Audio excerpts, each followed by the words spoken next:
ગાંધીનગર જિલ્લાના માણસા ખાતે આવેલી 41 ગામ કડવા પાટીદારવાડીમાં આજે માણસા નાગરિક સહકારી બેંકની 53મી વાર્ષિક સાધારણ સભા શાંતિપૂર્ણ વાતાવરણમાં યોજાઈ। બેંકના ચેરમેન, વાઇસ ચેરમેન, ડિરેક્ટરો, સભાસદો, મહેમાનો અને સ્ટાફની ઉપસ્થિતિમાં યોજાયેલી આ સભામાં વાર્ષિક હિસાબો રજૂ કરવામાં આવ્યા, 12% ડિવિડન્ડની જાહેરાત કરવામાં આવી અને દરેક સભાસદને 750ની ભેટ આપવાનો મહત્વનો નિર્ણય પણ લેવાયો। સાથે જ બેંકના પૂર્વ સેવાભાવી અધિકારી સ્વર્ગસ્થ જોઈતાભાઈ ચૌધરીને ભાવભીની શ્રદ્ધાંજલિ પણ અર્પણ કરવામાં આવી।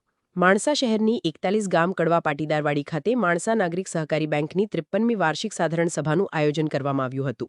સવારે 9 વાગે શરૂ થયેલી આ સભામાં બેંકના ચેરમેન શ્રી ગોવિંદભાઈ એ પટેલ, વાઇસ ચેરમેન શ્રી સેંધાભાઈ, ચૂંટાયેલા ડિરેક્ટરો, સભાસદો, આમંત્રિત મહેમાનો, સીઈઓ શ્રી કમલેશભાઈ શાહ તેમજ બેંકના કર્મચારી સ્ટાફ મોટી સંખ્યામાં ઉપસ્થિત રહ્યા હતા। સભાની શરૂઆતમાં ચેરમેન ગોવિંદભાઈ પટેલે સભાસદોને બેંકના વાર્ષિક અહેવાલ અને પ્રગતિ અંગે વિગતવાર માહિતી આપી હતી। તેમણે બેંકના નફાની જાણકારી આપતા સભાસદોને 12% ડિવિડન્ડ આપવાની જાહેરાત કરી હતી। એટલું જ નહીં, દરેક સભાસદને 750ની ગિફ્ટ આપવાનો નિર્ણય પણ સભામાં લેવામાં આવ્યો હતો। ત્યારબાદ બેંકના મુખ્ય કાર્યકારી અધિકારી કમલેશભાઈ શાહે બેંકના વાર્ષિક હિસાબો સભા સમક્ષ રજૂ કર્યા હતા। સભાસદોની સર્વાનુમતે હિસાબોને મંજૂરી આપવામાં આવી હતી। સભા દરમિયાન એક ભાવુક ક્ષણ પણ સર્જાઈ હતી। બેંકમાં સતત 38 વર્ષ સુધી નિષ્ઠાપૂર્વક સેવા આપનાર સ્વર્ગસ્થ જોઈતાભાઈ ચૌધરીને ભાવભીની શ્રદ્ધાંજલિ અર્પણ કરવામાં આવી હતી। શ્રી બી.કે. પટેલે તેમની નિખાલસ સેવા, સાદગી ભર્યા સ્વભાવ અને બેંક પ્રત્યેના સમર્પણને યાદ કરી ભાવુક શબ્દોમાં શ્રદ્ધાંજલિ આપી હતી। આ ઉપરાંત બેંકના પૂર્વ ડિરેક્ટરોએ પણ વર્ષ 1980થી શરૂ થયેલી તેમની સેવાઓ અને બેંકના વિકાસમાં જોઈતાભાઈ ચૌધરીના અમૂલ્ય યોગદાનને યાદ કરીને શ્રદ્ધાંજલિ વ્યક્ત કરી હતી। કાર્યક્રમના અંતે વિનોદભાઈ પ્રજાપતિએ તમામ સભાસદો, આમંત્રિત મહેમાનો, બેંકના ડિરેક્ટરો અને કર્મચારી સ્ટાફનો આભાર વ્યક્ત કર્યો હતો।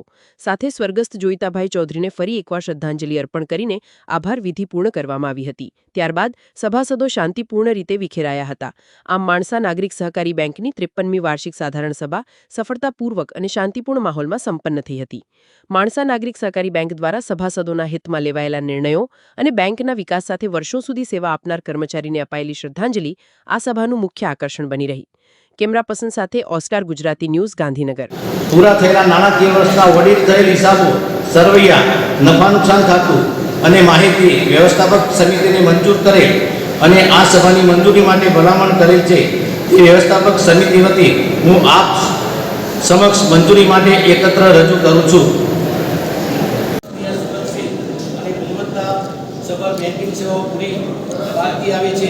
આ ગૌરવપૂર્ણ યાત્રાને અવસરે બેંકના આદ્ય સ્થાપકો, પૂર્વ પ્રમુખશ્રીઓ, પૂર્વ તથા વર્તમાન સંચાલક મંડળના સભ્યશ્રીઓ, વિવિધ સમયગાળામાં સેવાઓ આપનાર અધિકારીઓ અને કર્મચારીઓ તેમજ બેંકના વિકાસમાં પ્રત્યક્ષ કે પરોક્ષ રીતે યોગદાન આપનાર તમામનો આભાર વ્યક્ત કરું છું।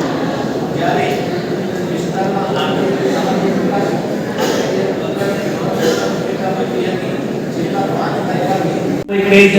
સમાજમાં ચલાવો, જ્ઞાતિવાદ ચલાવો, આ રીતે નિંદામુક્તિ એમની ખાસિયત હતી। એના કારણે બોલવાનું એમના જીવનની અંદર નાગરિક સહકારી બેંકની અંદર ઘણા ચઢાવ ઉતાર આવ્યા અને એમના કાર્યકાળ દરમિયાન જયેશ પટેલ અને જોતાભાઈ બંને એક બેંકની મહાન એવું ચોક્કસ કહી છે કે સંયમિત માણસ જે સમય સાધારણ છે અવાજ કરવું મઢિયા કે વિરુદ્ધ કોઈને કીધું બે પટ્ટી રમણ ત્યાં સંતાન આઈની વાત આવે ત્યારે અનેક વટી ગુંજીઓ સમસ્યાઓ બનાવી આપણે બધા બહુ પરિચિત છે। છતાંય શાંત ચિત્તે આ નાગરિક સહકારી બેંકનું અસ્તિત્વ કેમ ટકી રહે એના સૌની સાથે પરામર્શ કરી અને એમને देखो